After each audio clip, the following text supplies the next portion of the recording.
नाज़रीन आदाब, अली वारसी एक मरतबा फिर नया दौर के प्लेटफॉर्म से आपके सामने हाजिर है। और जैसा कि आप जानते हैं कि इस वक्त पाकिस्तान के अंदर एक बहुत ही सीरियस किस्म का मसला है, और वो बलूचिस्तान के अंदर जो आपको पता है कल से एक ऑपरेशन जारी है जहां पर बीएलए ने एक पूरी ट्रेन को हाईजैक कर लिया, उसके ऊपर हमला किया, पहले उसको पटड़ियों को उखाड़ा, उसके बाद ट्रेन को रोका, फिर ट्रेन के अंदर मैसेकर हुआ है कुछ लोग कह रहे हैं। और इसके बाद जो है वो पाकिस्तान की आर्मी की जानिब से भी एक ऑपरेशन कहा जा रहा है कि हो रहा है। बीएलए ने भी कहा कि हमारे पर एयर स्ट्राइक्स हो रही हैं, क्योंकि हमने फौजियों को तो भगा दिया लेकिन हमारे ऊपर एयर स्ट्राइक्स हो रही हैं। ये जयंत बलोच ने जो अपनी कल प्रेस रिलीजेस जारी की हैं उसके हवाले से मैं बात कर रहा हूँ। आज ये इतलात आ रही हैं, बीबीसी ने रिपोर्ट किया है कि 200 से जायद ताबूत कोयटा स्टेशन से बोलान के ऊपर एक रिलीफ ट्रेन के ज़रिए भेजे जा रहे हैं बोलान तक। मेरे साथ इस वक्त तौसीफ़ अहमद खान साहब मौजूद हैं, और तौसीफ़ साहब जो हैं वो सिक्योरिटी के मामलात को बहुत बेहतर तरीके से समझते हैं, उनके पास खबर भी है। तो जानते हैं तौसीफ़ साहब से। सर बहुत बहुत शुक्रिया, आपने हमें ज्वाइन किया। सर ये बताइए कि ऑपरेशन की इस वक्त क्या सूरत हाल है? मेरी ख़बर के मुताबिक जो है मेरे सोर्सेज जो बता रहे हैं ऑपरेशन इस वक्त कंक्लूड हो चुका है। अच्छा। ऑपरेशन ख़त्म हो चुका है, नॉट अनाउंस्ड येट। ठीक। तो मेरा ख़्याल है उसमें फिर बहुत सारे ऑपरेशंस के ये भी होता है ना, जब ऑपरेशन ख़त्म हो जाए तो उसके बाद भी आपने बहुत सारी चीज़ें देखनी होती हैं, अपने बीच में से निकालने होते हैं। ये जो दुश्मन है उनकी अलहदा तो फिर एक करना क्लीन अप होता भी है। होता है तो ऑब्वियसली। ज़ाहिर है एक क्लीन अप होता है। तो मेरा ख़्याल है कि अभी ऑपरेशन तो कंक्लूड हो गया है, अब देखें कि आगे क्या रिज़ल्ट अभी होता है। लेकिन अनाउंस नहीं हुआ जिस वक्त हम नहीं, ये रिकॉर्ड अनाउंस कर नहीं रहे हैं। हुआ। और मुझे उम्मीद है अल्लाह ताला वो मग़वियान जो हैं वो खैर वाफ़ियत से घर वापस आएँ। नुकसान का तो अंदेशा होता है, आपको पता है कि बिल्कुल। ये कोई तो ऐसी तौसीफ़ बात साहब, नहीं। ये जो ताबूत वाली ख़बर है बीबीसी की, उन्होंने जो रेलवे हुकाम हैं कोयटा स्टेशन पर उनसे बात की है, और उसके मुताबिक 200 से ज़ायद ताबूत जो हैं वो भेजे जा रहे हैं। 90 उन्होंने कहा कि हमने ऑलरेडी लोड कर दिए हैं, इसके अलावा मज़ीद 100 से ज़ायद जो हैं 130 के करीब मज़ीद लोड करेंगे और हम वहाँ पर भेजेंगे। 220 ताबूत। जी, ये क्वाइट पॉसिबल। देखें, 2 चीज़ें हैं, जो आप उसकी डिटेल्स में मैंने अपने वीलॉग में भी ज़िक्र किया है कि तकरीबन 1 घंटा ट्रेन रोकने के बाद 1 घंटा जो है। तौसीफ़ साहब, मैं बल्कि इस तरह आपको मैं कहता हूँ कि आप ना स्टार्ट से बताएं कि ये हुआ क्या है, एक-एक चीज़ को आप अच्छा, मैं एक्सप्लेन करें। मैं एक बताता हूँ। टाइमलाइन बताएं, जी, सुबह 9 बजे से शुरू सुबह करते 9 बजे से शुरू करते हैं, आप बड़े ज़्यादा ज़हीन हैं। हैं। सुबह 9 बजे जाफ़र एक्सप्रेस का डिपार्चर टाइम है कोयटा से। ठीक। 4 घंटे का फ़ासला बनता है ये वहाँ तक पहुँचने के लिए। तकरीबन 1 बजे ये उसे वहाँ पहुँचना चाहिए। एक तो वहाँ 17 टनल्स हैं, जो अंग्रेज़ के दौर में ही बनाई गई हैं, और वहाँ कछुए की चाल चलती है ट्रेन जो है। हुँ। ये कोई इंसिडेंट है कोई डेढ़ 1 बजे का। और ये टनल नंबर 8 पे हुआ है। जी। ठीक। अच्छा, ये तकरीबन डेढ़ 1 बजे ये इंसिडेंट हुआ है, और 4 घंटे हेलीकॉप्टर से अगर आएँ तो आधा घंटा लगता है, हुँ, हुँ। ठीक है? 4 घंटे लगते हैं अगर आप वैसे बाई ट्रेन आएँ, तो ये डेढ़ बजे होता है। अच्छा, लोग ये कहते हैं, और उसका जी वो आपको पता है कि भी मैं वो आगे चलकर शायद आप बात भी करें, हमने हर चीज़ का तमाशा बनाया हुआ है हुँ। कि जी वो रिज़ॉल्व जो है ना बड़ी देर से पहुँचा। ठीक। 5 बजे पहुंचा जी। अच्छा, 5 बजे भी पहुंचा हो तो मैं कहता हूं कि भी इतना मुश्किल इलाका है, हुँ। और डेवलपमेंट तो वहाँ तो दूर की बात है, वहाँ मोबाइल नहीं चलता, इंटरनेट तो फिर दूर की बात है। ट्रू। तो मेरा ख़्याल है जो मैंने ख़बरें देखी थीं वो मेरा ख़्याल है कि 3 साढ़े 3 बजे के करीब ये ख़बरें आना शुरू हो गई थी कि सिक्योरिटी फोर्सेस के हेलीकॉप्टर वगैरह वहाँ पहुँच गए हैं। हुँ। और अगर ये जो ऑपरेशन हुआ या ये जो लड़ाई हुई है, ये इसी वजह से मुमकिन हुई है कि शायद स्विफ्ट रिस्पांस आया है, जल्दी पहुँचे हैं। ठीक। अदरवाइज़ गोरिल्लाज़ ने क्या करना है जी वहाँ बैठकर, अगर उन्होंने शनाख्ती कार्ड देख के लोगों को चुन लिया है, सिक्योरिटी वाले जो मिलिट्री वाले फ़ौजी हज़रात हैं उनको बाहर निकाल लिया कि ये हमारे शिकार हैं, तो उसके बाद वो जो एक बात है कि जी ट्रेन में वो बैठे रहे, उन्होंने वो तो ट्रेन में बैठ के देखिए, क्या वो तो करना है? रिज़ॉल्व नहीं, पर आ मैं गए जो ना हम। बात करना चाहता हूँ, वो सॉरी मैं वो बीच में वो भी एड्रेस कर दूँ असल में ना। मैं तो पूछ रहा हूँ कि 1:30 बजे ट्रेन को रोका गया, फिर क्या हुआ? फिर तकरीबन 1 घंटा सिर्फ फायरिंग हुई। ट्रेन को रोका भी, ब्लास्ट से और गया। वहाँ पर फ़ौज तो थी नहीं। नहीं, कोई नहीं था ना। हुँ। तो फायरिंग किस तरफ से हो रही थी? फायरिंग दोनों तरफ से हो रही थी, पहाड़ों से भी हो रही थी, और ट्रेन को फिर ये और लोग वो जो फायरिंग थी वो बीएलए वाले ही कर रहे थे। एग्जैक्टली, नॉट ओनली बीएलए की अपनी जो प्रेस रिलीज है तो उसमें 4 ग्रुप्स हैं उसमें ऑब्वियसली। जी। 4-5 ग्रुप्स हैं, जी। उसमें वो शामिल हैं, और तकरीबन 100 लोग थे। तकरीबन अच्छा, ये बहुत बड़ा फिगर है, बहुत 100 बड़ा। लोग। जी। अब तो क्योंकि शायद बीबीसी ने भी ये लिखा है, क्योंकि जो एक पुलिस अफसर हैं, एहलकार हैं, उन्होंने ये बताया कि हमने हमारे पास एमुनिशन बहुत कम था, हम उनसे ज़्यादा देर नहीं लड़ सके और उन्होंने ये कहा कि वो लोग ज़्यादा थे, हमारे से कहीं ज़्यादा तादाद थी जी, उनकी। एग्ज़ैक्टली। 100 तो वो लोग थे ना जो उनकी अपनी जो अलिजिडली अपनी वीडियो जो उन्होंने रिलीज़ की है, वो क्या हैकल है क्या वो जी, जी, जी। जो उनका प्लेटफ़ॉर्म है, उसमें भी आपको 100 लोग तो बिल्कुल ट्रेन के इर्द-गिर्द नज़र आ रहे हैं। हुँ, फिर ज़ाहिर है ये गुरिल्ला एक तरह का हमला था, तो पहाड़ों के ऊपर भी कुछ लोग होंगे, हुँ, जिन्होंने इंजन उड़ाया, हुँ, जिन्होंने हुँ, ड्राइवर को मारा। आप उस वीडियो के मुताबिक हुँ। अगर वो सही है, मुझे नहीं पता वो फ़ेक है या सही है। तो फिर पहले तो इंजन उड़ाया, पटरी उड़ाई, ठीक है? वो सारा कुछ किया और फिर 1 घंटा तब उन्होंने ये भी नहीं देखा कि बलोच शनाख्ती कार्ड वाले लोग भी अंदर मौजूद हैं। तो मेरा ख़्याल है कि ये जो ताबूत है ना, जो मेरी एक आप समझें कि एक छोटी-सी इन्फॉर्मेशन भी समझ लें, वो 80-100 लोग तो वहीं मर गए हैं शायद। अच्छा। मुझे लगता है कि जो आम लोग हैं ना, वो वहीं मारे गए हैं। बाद में इन्होंने चेकिंग भी शायद की, तो इसलिए शायद ये ताबूत गए हों। और एक और बात, ताबूत हमेशा ज़्यादा जाते हैं। ठीक। अब ये बताइएगा कि ये मैं पता नहीं अगर इसके कोई 2 मतलब हैं इस बात के तो मुझे नहीं पता। मैं आपसे चाहूँगा कि आप एक्सप्लेन ही कर दें ज़्यादा क्यों जाते हैं?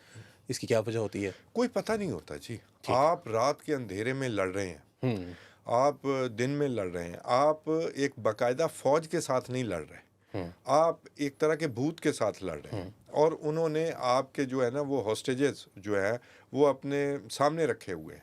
हुँ। बहुत मुश्किल ऑपरेशन, बहुत मुश्किल जगह, और ये बहुत मुश्किल ऑपरेशन होता है। बिल्कुल सही। अच्छा चलें अब आप कहते हैं कि शायद साढ़े 3 बजे जो रिटेलिएशन थी वो स्टार्ट हो गई मेरा ख़्याल है, मैंने खबरें जिस तरह हाँ, नोट की।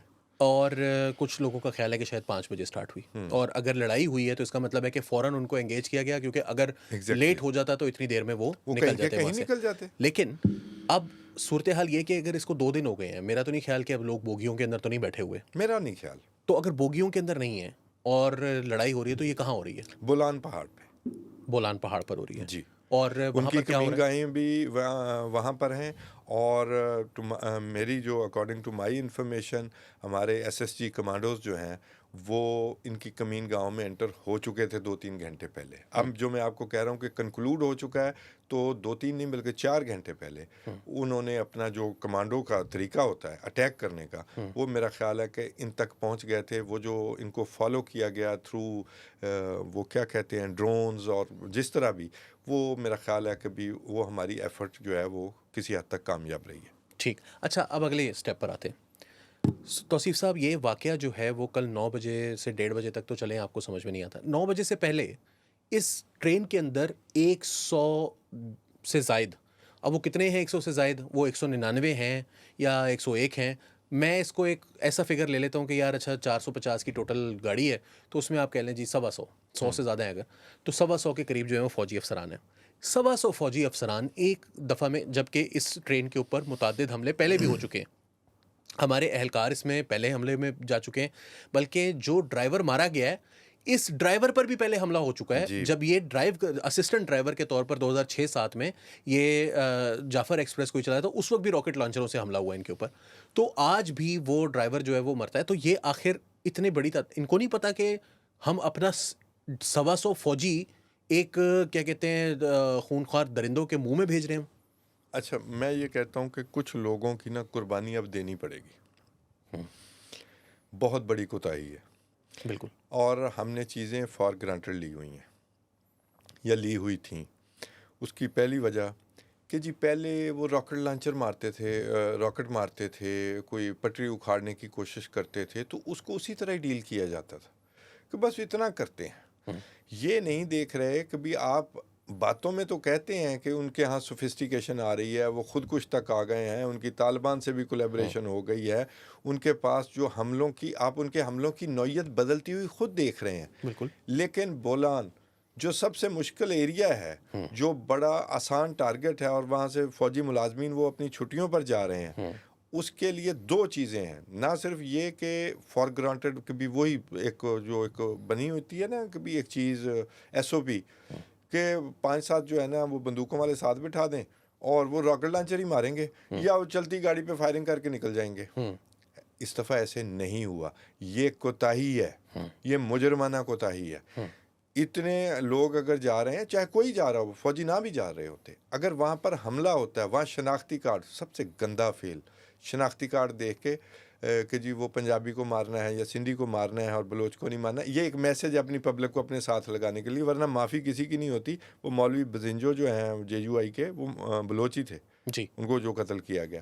खैर, तो उस हवाले से ये बहुत बड़ी कोताही है। ये तो कम से कम 25-30 लोग वेरी वेल ट्रेंड और वेरी वेल इक्विप्ड साथ होने चाहिए, और वो 25-30 अगर वहाँ पर ट्रेन में मौजूद है ना, तो वो भी बड़ी बला हो सकते हैं। तो बड़ी ज़्यादती हुई है, ये बहुत बड़ी नेग्लिजेंस है। अच्छा, अब ये नेग्लिजेंस एक हो गई। दूसरी बात कि फ़ौज जो है वो इतने सालों से वहाँ पर मौजूद है। हम बतदरीज सिर्फ इलाका सीड नहीं करते जा रहे, बल्कि हम वहाँ पर अब जो है वो उनकी रिक्रूटमेंट भी बहुत तेज़ होने लग गई है। यानी 2015, 16 में, 14 में जिस वक्त वो ये इंसर्जेंसी चल रही थी, तो वहाँ पर जो रिक्रूटमेंट थी उसका उनको मसला आता था। आज हम देख रहे हैं कि 100-100, 150-150 बंदा ट्रेन पर हमला करने के लिए उनके पास मौजूद है। एग्जैक्टली एक तो दो चीज़ें होती हैं ना इस बात में, पैसा कितना खर्च कर सकती है वो ऑर्गेनाइजेशन, उनके पास अब पैसा बेबहा है। वो हम पिछली दफ़ा भी बात कर रहे थे कि अंडर द टेबल अमेरिका ने अफ़गानिस्तान में इतने पैसे पहुंचा दिए हैं, वो अलहदा से इंडिया भी हो सकता है। और आपको पता है गवादर को किस किस को नापसंद है, आप सिर्फ सबसे ज़्यादा तो यूएई को नापसंद है। तो आप खुद देख लेना, वो क्यों चाहेंगे कि भी गवादर देखे ना, जब और यूएई ये जो बीएलए की क़यादत है, इसके बारे में अक्सर कहा जाता है कि ये तो यूएई बैठी हुई है। ये देखे ना, जब यूएई बन रहा था तो फिर यूएई को बनाने के लिए सबसे पहले किसको तबाह होना पड़ा? कराची को। कराची को होना पड़ा। ठीक है, तो बहुत सारे लोग हैं, बहुत सारे स्टेक होल्डर्स हैं। अच्छा, फिर आपको ये पता है कि ग्वादर तो ख़रीदा गया था, जी बिल्कुल। तो वो तो वफाक का हिस्सा भी हो सकता था, हम्म, लेकिन बलूचिस्तान को दिया गया। हम्म, लेकिन उस बुनियाद पर नफ़रत भी की जाती है वफाक से, हम्म, और पंजाब से तो ख़ास तौर पर, क्योंकि कुछ तो बेचना है ना, किसी को तो विलन के तौर पर क्रिएट करना, वरना ट्रू, ट्रू, 18वीं ट्रू। तरमीम के बाद हमारा कोई किसी से कोई लेना देना नहीं है। ठीक है, तो ये इसमें स्टेक होल्डर्स बहुत हैं, पैसे बहुत हैं। अच्छा, पैसों के साथ फिर क्या होता है? पैसों के साथ आप असला ख़रीदते हैं, ट्रेनिंग लेते हैं, उससे आपकी मसल पावर बढ़ती है। अब उसमें आप एक मिसाल ले लें, ये तो हो गया ना बड़ा वाक़या, महीने 2 महीने बाद कोई कर लिया, एक केपी में कर लिया, 3-4 दिनों बाद इधर कर लिया। ठीक है, पुलिस पे जो हमले होते हैं पुलिस पे, वो क्यों होते हैं, वो किस तरह के हो रहे हैं? अब डिज़ाइन देखें, वो आते हैं, वो उनको बांध लेते हैं, उनका असला लेकर चले जाते हैं। बिल्कुल। वो मैसेजिंग है पब्लिक के लिए कि ये तो कुछ भी नहीं है, ये कोई रेट नहीं है, हम मालिक हैं। और हमने भी ज़हनी तौर पर ये तस्लीम कर लिया हुआ था कम से कम कल तक कि ये इलाका उनका है, खुले इलाके में नहीं जाना, ये इलाका जो है ना अर्बन एरिया, ये किसी हद तक हमारा है। ठीक है, और अगर हमने किसी को भेजना है तो कॉन्वाय शॉन्वाय बना के भेज दें। पूरी रिट का इरादा, जिस तरह रिट बहाल की जाती है, और रिट बड़ी ब्रूटली बहाल होती है, ये मैं सही। आपको ब्रूटल लगेगी बात, ठीक है। नहीं, मुझे कोई ब्रूटल नहीं लग रही। देखें इस वक्त जो तो सूरत हाल है। ये इन्होंने जो ग्राउंड लेवल पर जो यूथ को अट्रैक्ट करना होता है ना, यूथ को जो मैसेज दिया ना कि तुम तो पुलिस वाले को मार सकते हो, तुम तो थप्पड़ मार सकते हो, तुम इसे गोली मार सकते हो, जो तुमसे इख्तलाफ करे उसको तुम मार सकते हो, ये 18-20 साल के लड़के लड़की के लिए ये बहुत बड़ी ताकत की निशानी होती है कि आप गोली मार सकते हो और आपका कोई कुछ ना बिगाड़े, आप तौसीफ एक साहब, खास आप तंजीम के आप साथ आप जो खड़े बात हैं। कर रहे हैं वो उसको मैं थोड़ा सा ऑडियंस को समझाने के लिए, हमारे बहुत सारे ऑडियंस हैं, व्यूअर्स हैं, जो कि पाकिस्तान में, पंजाब में, लाहौर में, कराची में, इस्लामाबाद में यूनिवर्सिटीज़ में पढ़ते हैं, पढ़ाते हैं। और वो ये भी अक्सर हमने देखा है कि, और मेरा अपना भी व्यू जो है वो बलोचों के बारे में बड़ा क्लियर है कि इनके साथ ज़्यादती हुई है, इनके साथ जुल्म हुआ है, इनको इनके हकूक़ नहीं दिए गए, इनकी वहाँ पर डेवलपमेंट नहीं है। आपने अभी बताया पंजाब में आपको ऐसी कोई जगह नहीं मिलेगी जहाँ पर इतने वास्ट एरिया में कोई सिग्नल्स की मौजूदगी नहीं है, ट्रेन की जो स्पीड है वो भी स्लो है, जो बस भी वहाँ पर नहीं जाती, वहाँ पर सिग्नल भी नहीं आते, फ़ोन के भी नहीं आते, इंटरनेट भी नहीं आता। तो एक बात ये अपनी जगह है, बट एक चीज़ जो हम नहीं समझते बहुत सारे लोग, वो ये है कि आप चाहे हमारे खैबर पख्तूनख्वा के जो कबायली इलाका जात हैं उनके अंदर देख लीजिए कि जो जब तालिबान ने, टीटीपी ने यहाँ पर 2007 में कब्ज़ा करना शुरू किया सवात के अंदर और दीगर इलाकों में, वो तो अब सेटल्ड एरियाज़ में आना शुरू, यानी सवात की बात जैसे हम कर रहे हैं, तो उन्होंने सबसे पहले जो जिन लोगों को टारगेट किया वो कौन है? वो मलकान है। बिल्कुल। वो मलकों को मारते हैं। अभी इसका एक और मिसाल, दाइश ने जब इराक़ के अंदर अपनी सर्ज शुरू हुई, तो वहाँ पर जो कबायली सरदार थे, जी बिल्कुल। पूरे जो पेरिफेरल एरियाज़ थे इराक के, उनको उन्होंने पहले कत्ल किया। उसकी वजह ये है कि उन्होंने हायरार्की तोड़नी है। उस हायरार्की को तोड़ेंगे, तो फिर वो उनका उसकी जगह रास्ता एक बनेगा। नया वो असल फिर इंस्टीट्यूशन नए बनाएंगे, मलक बनेंगे। नए मलक बनेंगे। और उसके अंदर हसन हसन और माइकल वेस की किताब है ISIS inside the army of terror. उसके अंदर उसने एक बड़ा मज़ेदार वाकया लिखा हुआ है। वाकया क्या है, मतलब उसने बताया हुआ है कि किस तरह से वहाँ पर ऑपरेट करते थे वो। तो उन्होंने कहा कि भाई एक लड़का है, उसने देखा है कि वो मोहल्ले का सबसे छुटा हुआ बदमाश है, वो ज़रा तगड़ा भी है, लंबा भी है बाकी बच्चों से के मुकाबले में।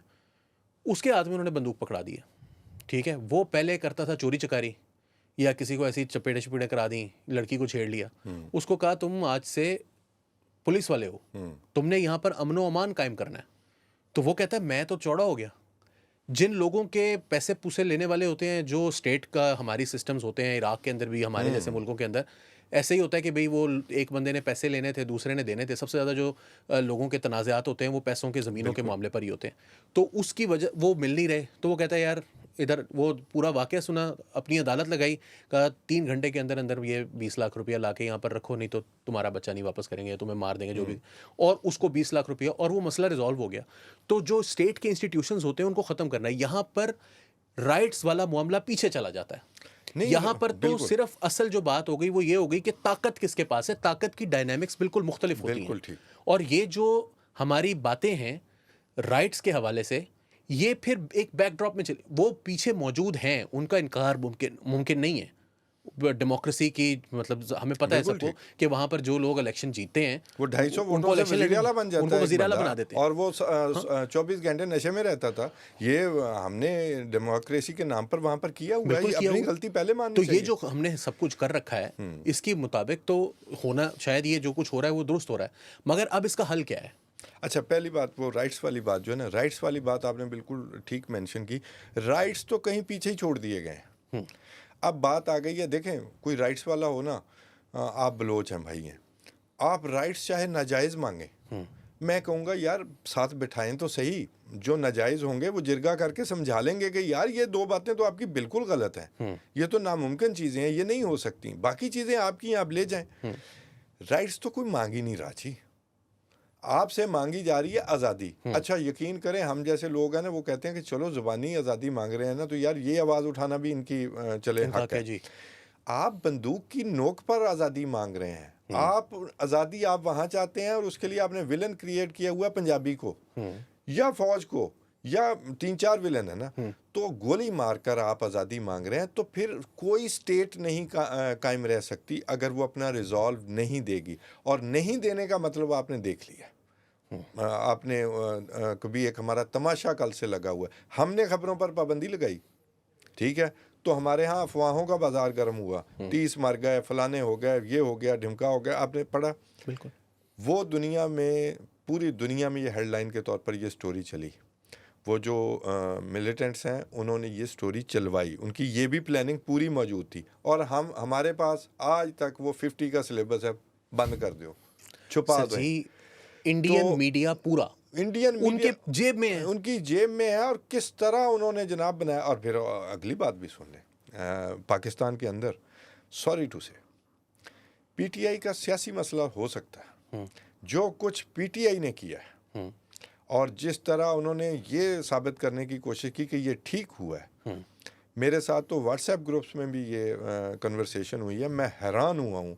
ये माइंडसेट है, अपने कमीने मफादात के लिए आप यहाँ तक पहुँच गए। मेरा 100 मामलात से में इख्तलाफ हो सकता है इस्टेब्लिशमेंट से, लेकिन वो तो मेरे फौजी भाई हैं, वो तो किसी इस्टेब्लिशमेंट का भी हिस्सा नहीं है। आम कोई सिपाही है, कोई सूबेदार है, कोई भी है। सर जी कोई डाकिया है, कोई कोई पंजाबी यहाँ डाकिया, से काम कर रहा है, वो कुछ वहाँ पर भी गया हुआ है है, रेलवे जी, का मुलाजिम मेरा है। पाकिस्तानी भाई है। हाँ। तो सब कुछ भुला के इतनी गंदगी यहाँ से भी फैलाई गई है। आप छोड़े इंडिया को भी, व्हाट्सएप ग्रुप्स तक को नहीं माफ़ किया गया।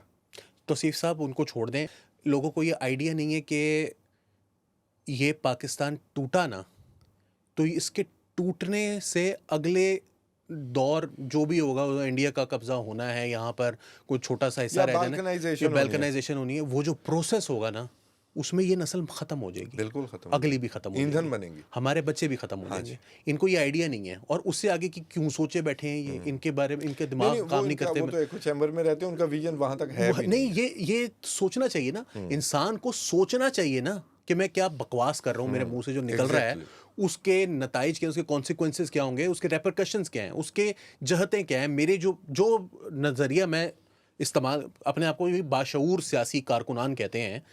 शऊर क्या है वो? ये तो सियासी कारकुनान तो आप हो गए, वो सियासत क्या है? वो शऊर क्या है? आपके एंड्स क्या हैं जिनको जी जिनके हाँ। लिए आप कोई भी मीन्स तो आप कह सकते हैं जी ends justify the means, but what are those ends? जी हाँ, बिल्कुल। वो एंड्स क्या हैं? इमरान खान की रिहाई है, उसके लिए तो बलोच तो नहीं आके छोड़ने लगे उसको उनसे। और उसके लिए कल और आप बात कर लें। और मैं फिर यही बात कहता हूँ कि वो बलोच अगर इक़्तिदार में वो कल जो हुआ है, इमरान खान तो फिर जेल में ही है, वो आपकी कि फिर बात फिटे जो में। है नहीं, वो आपकी अच्छा, बात जो है लेकिन सॉरी, हम डाइग्रेस कर गए, मैं फिर आता हूँ। तो हाँ, सब ये बताइए कि ये इंस्टीट्यूशनल मेमोरी भी एक चीज़ होती है। हम ये जैसे मैंने अभी 2014 का जिक्र किया, इसके साथ हम दूसरा जिक्र मिला लेते हैं 19 फरवरी 27-26 फरवरी का, जब इंडिया के जो जहाज़ थे उन्होंने पाकिस्तान के अंदर आकर जो है वो एक कार्रवाई करने का दावा किया और हमने उनको रिस्पॉन्ड किया।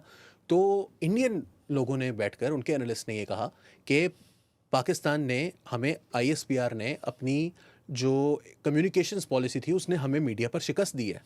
ठीक है, 2014 की हमने बात की कि हमने इतनी तेज़ी से रिस्पॉन्ड किया उसको, प्रेस रिलीज जारी कर रहे हैं, हम उसको दिखा भी रहे हैं और हमने वहाँ पर सहाफ़ियों को लेकर गए, हमने जाकर दिखाया और वो वहाँ पर वजाहत खान बैठकर रो रहा है। उसको आ गया होगा रोना, मैं नहीं समझता कि वो इतना कोई हार्टलेस बास्टर्ड नहीं है वो, उसको असल में आ गया होगा, उस दिन वो नहीं कर रहा होगा एक्टिंग, वो रो रहा है वहाँ पर बैठा हुआ, तो उससे एक असर पड़ता है ना आवाम के ऊपर। बिल्कुल पड़ता है। आपने इस मौके पर क्यों मीडिया को कंप्लीटली खामोश कराने का मकसद क्या था?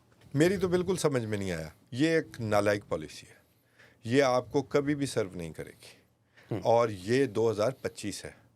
आप देखें, मैं आपको एक बात दोहराता हूँ कि वो जब इज़राइल और ये हमास की जंग जारी थी ना, तो वो कौन से थे, मुझे उनका नाम भूल रहा है, उन्होंने कहा इज़राइल ने बड़ा मारा है गज़न्स को, हमास को बड़ा मारा है, लेकिन टीवी पे हार गया। बिल्कुल ठीक है, हालांकि इजराइल की भी जो प्रोपेगेंडा का मामला है वो कुछ छोटा मोटा नहीं है। उन्होंने मतलब कभी अरबों डॉलर इन्वेस्ट किए हुए हैं और सारा कुछ है। इसके बावजूद अकेले अल जजीरा ने उन्हें हरा दिया। ऐसा ही है। ठीक है, तो भाईजान ये 2025 है, आपको तो कामयाब तजर्बा है APS का नैरेटिव बना, पूरी पब्लिक जो है वो आपके साथ आके खड़ी हो गई और जो उनके सिंपथाइजर थे वो मर नहीं गए थे, वो घरों में चले गए थे। जैसे पब्लिक घुसी हुई थी ना डर के, वो पब्लिक आपके साथ आके खड़ी हो गई और वो जो सिंपथाइजर थे तालिबान के, जो ज़्यादा और में प्रमोट हुए थे, वो घरों में घुस गए। ठीक है, उसके बाद फिर ये आपने तैयारे वाले वाक़े का जिक्र किया, उसको अच्छी तरह हैंडल किया गया, बल्कि मुझे तो लगता है ओवरडू भी किया गया कुछ थोड़ा सा। हाँ, वो भी हो जाता है, लेकिन यार वो ज़्यादा हो गया ना, तो थोड़ा तो नहीं ना हुआ, थोड़ा तो नहीं ना। यहाँ तो कुछ भी मुझे नज़र नहीं आ रहा। आई एम सॉरी, मैं रोटी बच जाए खैर है, थोड़नी नहीं चाहिए, थोड़नी नहीं चाहिए। तो हमें तो अपना मजलूम कार्ड, और हम वाकई मजलूम है, यहाँ तो मजलूम है, मजलूम है हमने वो क्यों नहीं बेचा, अपनी पब्लिक को सही मैसेजिंग क्यों नहीं की और इंटरनेशनली हमने क्यों नहीं अपनी ये मैसेजिंग सही तरह की। हमारा वर्जन जो है, हमसे पहले एक रैग टैग मिलिटेंट ऑर्गेनाइजेशन का जो इंटरनेशनल जो मीडिया है उस पर पहुंचा हो। आई एम सॉरी, मुझे बड़ा अफसोस हुआ। बहुत अफसोस की बात है और मेरे ख्याल में ये ISPR का भी फेलियर है, ये सिर्फ ISI का फेलियर नहीं है, और ये PMLN का भी फेलियर है, क्योंकि इनके पास कई घंटे तक हमें इंफॉर्मेशन मिनिस्ट्री से देखें जी, मैं चीज़ों को तकसीम करता ही नहीं, मैं सादा सादा रखता हूँ, सेम पेज पर। नहीं, मैं सेम पेज भी नहीं, कोई माने या ना माने। ये ISPR जो है ना, एक स्टेट के चीफ एग्जीक्यूटिव के एक इंस्टीट्यूशन का एक ऑफिस है, ऐसा ही है। ठीक है, इसलिए मैं पूरी जिम्मेदारी पूरी गवर्नमेंट पे डालूंगा। दुरुस्त कह रहे हैं, ठीक है, प्रोविंशियल गवर्नमेंट भी गायब थी, भी आ जाए, प्रोविंशियल गवर्नमेंट भी गायब थी, हाँ जी, जो कंसल फेडरल में गवर्नमेंट बातें कर रहे हैं। हाँ, आप मीडिया को बताएं, आपका वजीर इत्तलात जो है बलूचिस्तान का, फेडरल का, वो बैठ के जो बात सिक्योरिटी जराए से आ रही है, एवरीवन नोज वो कहाँ से आ रही है। एग्जैक्टली। तो फिर आप सिक्योरिटी जराए सामने आए, जनाबे वाला ये है वो जराए, जनाबे वाला ये है वो जराए, तो मियां साहब ने जो कहा था एक ज़माने में, मेरे लिए ये दोनों चीज़ें दुख का बायस है। बहुत हैरानकुन बात है।